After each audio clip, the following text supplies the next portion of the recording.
House Speaker Kevin McCarthy just met with the president of Taiwan. Communist China, not happy. Well, so far, Alex, we've heard this angry rhetoric that is expected, Beijing threatening to fight back against the visit and repeatedly accusing the meeting of undermining China's sovereignty and regional peace.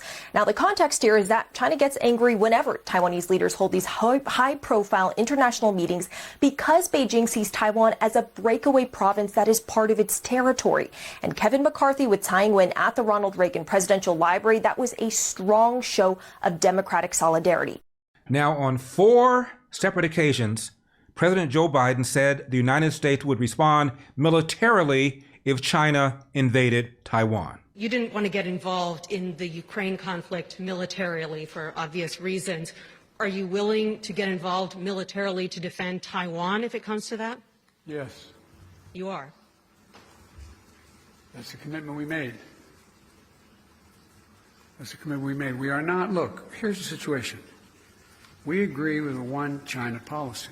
We signed on to it and all the attendant agreements made from there. But the idea that it can be taken by force, just taken by force, is just not appropriate. It will dislocate the entire region and be another action similar to what happened in Ukraine. And so it's a burden that is even stronger. But it appears that most Taiwanese are pretty cynical about whether or not America will come to their aid. What should America do in the event that China invades Taiwan? My guest is the author of The China Crisis and has a blog, thebananarepublican.com. Please welcome James R. Gorey. James, thank you for coming on. James, please explain to me what the one China policy is. I guess it means that we recognize communist China as China, and we sort of recognize that Taiwan is part of that, but not officially so. I never have quite understood what one China policy means. I always thought, thanks, Larry, it's good to be here. I always thought there was a two China policy. Not quite sure what the one China policy, I think that's out of Beijing, actually. I think Beijing was the one China policy. But as far as what it means, I wrote a blog recently, a post for Epoch Times on strategic ambiguity. And that's kind of been our policy of, we won't let China or Taiwan know for sure whether we will defend them or not. And I think that the age of strategic ambiguity as a workable strategy is long past. Some NBA player referred to Taiwan as a country. Is Taiwan a country? Yes, it is. And it's been a country for a long time. And one thing that's very important to note about this visit by the Taiwanese president, this is the first time since 1979 that the president of Taiwan has visited a high-level U.S. leader on U.S. soil.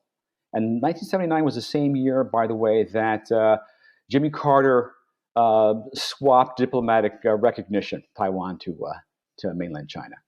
So it's a big deal. It's a big deal. Now, James, all the aggression we've seen since Biden has been in office, South China Sea, the hot air balloons coming over America, is this because of Joe Biden's perception that he can be rolled, or would they be doing this if Trump were still in office, in your opinion? In my opinion, none of this would happen.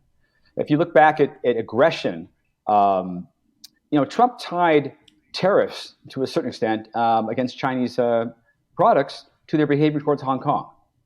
And he literally said, you move on Hong Kong, we're going to make it very, very difficult for you. When he was speaking with Putin, talking about invading Ukraine or pressuring Ukraine, and Trump made it crystal clear that wasn't going to happen. There was going to be huge penalties to pay. When Russia was in Syria and trying to take over eastern Syrian oil fields, U.S. forces bombed Russian mercenaries and said, look, we're not going to let you do that. So Trump had a very, very strong way about him. His will, his intentions, his capabilities were all there. Now with Biden, we're seeing what I call the Biden gap. And ever since he's taken office, the old missile gap phraseology from the Cold War regarding Cuba. I'm old enough to know that to know that. Well, there we are. Unhappily, but I'm old enough to know that. Well, you're a laden man with wisdom, so that's wonderful. Here's the thing. Look, ever since Biden came to power, Hong Kong went away. Nobody said a word. China launched this pandemic, no penalty there. Russia invaded Ukraine. Now, here's the thing. The U.S. Biden failed to deter Russia, whereas Trump didn't. So, and then our disastrous withdrawal from Afghanistan, and now the balloons, the spy balloon over the U.S., which traversed the entire North American continent, coast to coast, right, unmolested. And now we find out that Biden is receiving millions of dollars from a Chinese energy company, and that's proven fact. I don't know what he's still doing in the White House, but yes, all of these are symptoms of the Biden gap, which is a recession of U.S. credibility, U.S. military power, U.S. diplomatic cachet, our ability to influence events overseas, and a lack of confidence in our own allies. Nobody believes we're going to stand up and do anything.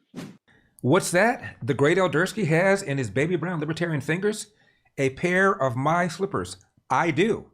And you can get a pair too. By the way, they come in different colors and they come in different styles. Just call the number on your screen or go to MyPillow.com, promo code ELDER. And this, ladies and gentlemen, is the brand new, hot off the presses, MyPillow 2.0, even better than the MyPillow 1.0.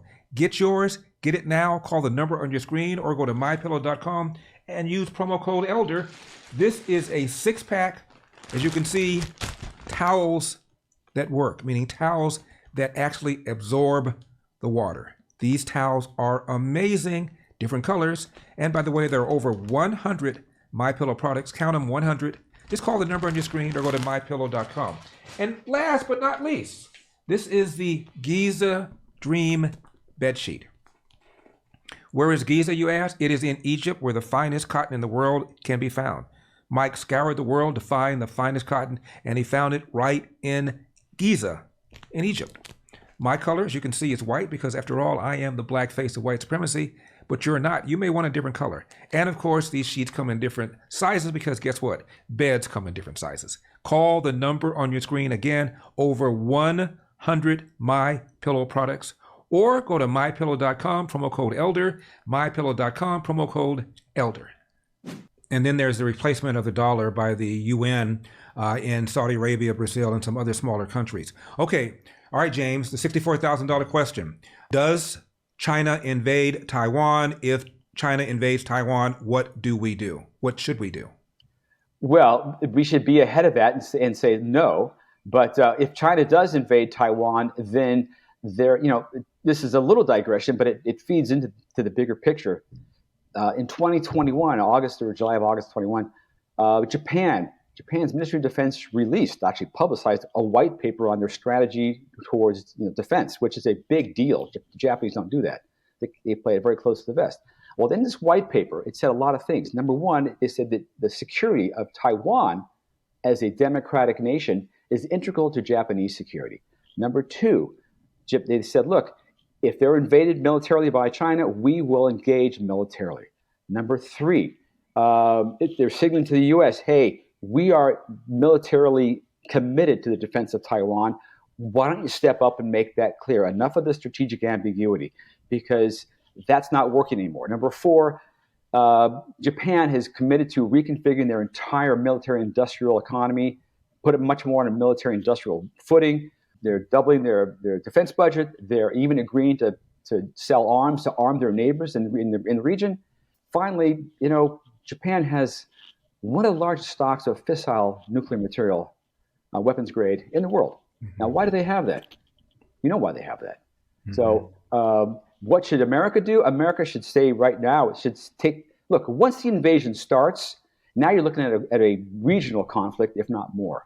So right now, we need to make some very, very strategic decisions on allowing and arming Taiwan. And I would suggest, if they're an ally, the French have nukes, the Brits have nukes. Why not the Taiwanese? James, one of the guests I've had on a couple of occasions on radio and TV is Gordon Chang. He wrote a book called The Coming China Collapse around 10 years ago. Mm-hmm. China has not collapsed. And I talked to him about that.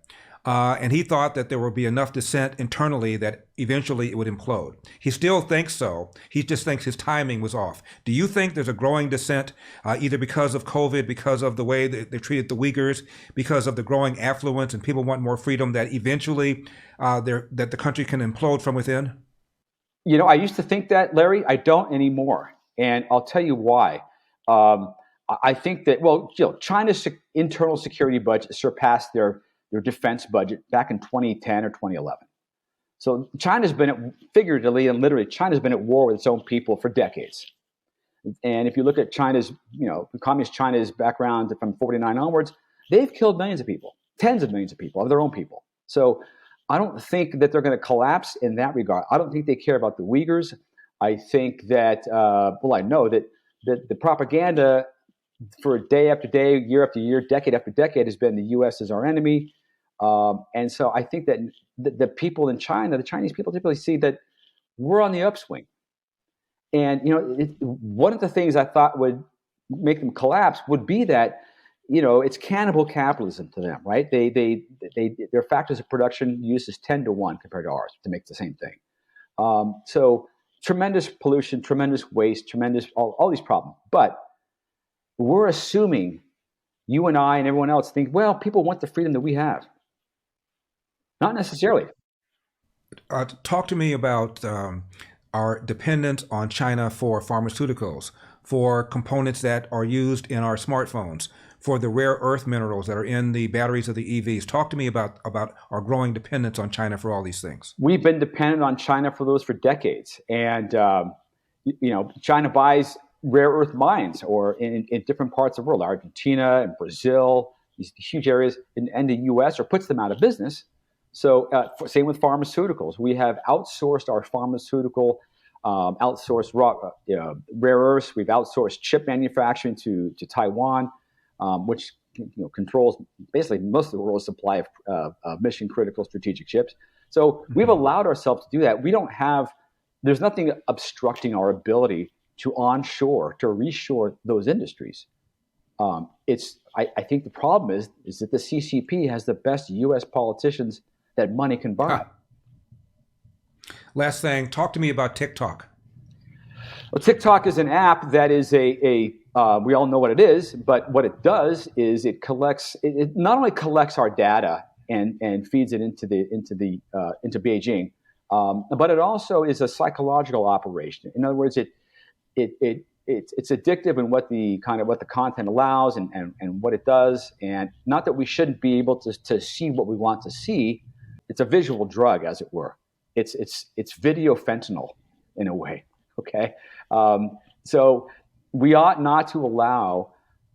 be able to allow free speech and free communication without having to rely on China's app that is funneling all our data to Beijing to do it. So I'm totally against inhibiting free speech, but I think we can accomplish that very ably. We did so before TikTok. We can do so afterwards. Can people in communist China read your book, The China Crisis? Not that I'm aware of. Well, the party did. I saw some people viewing my LinkedIn site from the Ministry of Interior. So I suspect they were not pleased.